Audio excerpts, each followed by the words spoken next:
అడుగుదాం. మా కరెస్పాండెంట్ నాయుడు ఉన్నారు. ఏం జరుగుతోంది? ఇంతకుముందు వినాయక్ రిపోర్ట్ చేసినట్టుగా ఆయన వైజాగ్ నుంచి చాలా కాలంగా పనిచేసుకుంటూ వెళ్తున్నారు, అక్కడ కాన్సన్ట్రేట్ చేశారు, సమావేశాలు నిర్వహించారు.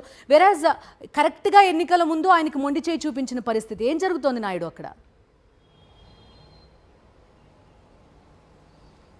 బిందు విశాఖ ఎంపీగా పోటీ చేయాలని భావించిన జీవీఎల్ నరసింహరావుకు తీవ్ర నిరాశ ఎదురైంది. గత కొంతకాలంగా జీవీఎల్ నరసింహరావు విశాఖ వేదికగా అనేక కార్యక్రమాలను నిర్వహిస్తున్నారు. కేంద్ర మంత్రులు తీసుకొచ్చి అనేక పథకాలను ప్రారంభోత్సవాలు శంకుస్థాపనలు కూడా చేస్తున్నారు. అలాగే ప్రత్యేకంగా ఒక క్యాంప కార్యాలయాన్ని కూడా తీసుకొని కార్యకర్తలకు నాయకులకు నిత్యం అందుబాటులో ఉంటున్నారు. విశాఖ పార్లమెంటు పరిధిలో 7 నియోజకవర్గాల పరిధిలో కూడా జీవీఎల్ నరసింహరావు విస్తృతంగా పర్యటిస్తున్నారు. తాను విశాఖ ఎంపీగా పోటీ చేస్తున్నానంటూ కూడా అనేక సామాజిక వర్గాల వారీగా, కులాల వారీగా, మతాల వారీగా జీవీఎల్ నరసింహరావు సమావేశాలను కూడా ఏర్పాటు చేసుకున్నారు. అయితే చివరి నిమిషంలో జీవీఎల్ నరసింహరావుకు మొండి చేయిను బీజేపీ రాష్ట్ర అధ్యక్షురాలు పురంధేశ్వరి చూపించారు. తన మేనగోడలో భర్త అయిన బాలకృష్ణ కుమార్తె భర్త అయిన భరత్కు సీట్ ఇప్పించడం కోసము విశాఖ ఎంపీ స్థానాన్ని బీజేపీ నుండి తెలుగుదేశం పార్టీకి కేటాయించడం జరిగింది. గతంలో బీజేపీ విశాఖ ఎంపీగా గెలిచిన సందర్భం కూడా ఉంది. అయితే ఖచ్చితంగా ఈసారి తనకే సీటు వస్తుందని జీవీఎల్ భావించినప్పటికీ కూడా తన మేనగోడల భర్తకు, అలాగే లోకేష్ తోడేళ్లుడు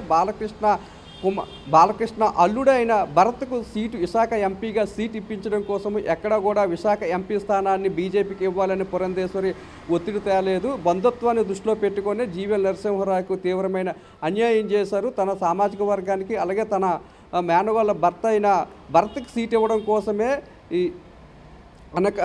విశాఖపట్నం ఎంపీ స్థానాన్ని తెలుగుదేశం పార్టీకి వదిలిపెట్టడం జరిగిందనే ప్రచారం కూడా బీజేపీలో విస్తృతంగా జరుగుతుంది. అయితే పురంధేశ్వరి తీరుమైన బ్రాహ్మణ సామాజిక వర్గాలకు చెందిన వారంతా కూడా తీవ్ర అసంతృప్తిని వ్యక్తం చేస్తున్నారు. మీ సామాజిక వర్గం కోసం బ్రాహ్మణ సామాజిక వర్గానికి చెందిన జీవీఎల్ నరసింహరావుకి అన్యాయం చేస్తారంటూ కూడా ప్రశ్నిస్తున్నారు. తెలుగుదేశం పార్టీలో కూడా బ్రాహ్మణులకు అన్యాయం జరుగుతుంది. బ్రాహ్మణ మహిళలు అవమానపరిచిన వారికి మహాసేన రాజేష్ లాంటి వారికి కీలకమైన బాధ్యతలు అప్పగిస్తున్నారు. అలాగే జీవీఎల్ నరసింహరావు లాంటి వారికి బీజేపీలో కూడా అన్యాయం జరుగుతుంది. అటు తెలుగుదేశం పార్టీలోని ఈ బీజేపీ పార్టీలోని కూడా బ్రాహ్మణులకు అన్యాయం జరుగుతుందని అసంతృప్తిని వ్యక్తం చేస్తున్నారు. అయితే జీవీఎల్ మాత్రము పార్టీ తీసుకునే నిర్ణయం పట్ల తీవ్ర అసంతృప్తిని అయితే వ్యక్తం చేస్తున్న పరిస్థితి అయితే మనకి విశాఖపట్నంలో కనిపిస్తుంది. ఇప్పటికే తాను గ్రౌండ్ను కూడా ప్రిపేర్ చేసుకున్నానని, తన ఉద్దేశాన్ని కాదని ఇక్కడ సీటును తెలుగుదేశం పార్టీకి కట్టబెట్టడాన్ని జీవీఎల్ నరసింహరావు అయితే తీవ్రంగా తప్పుపడుతున్నారు. Bindu. Okay Naidu, thank you.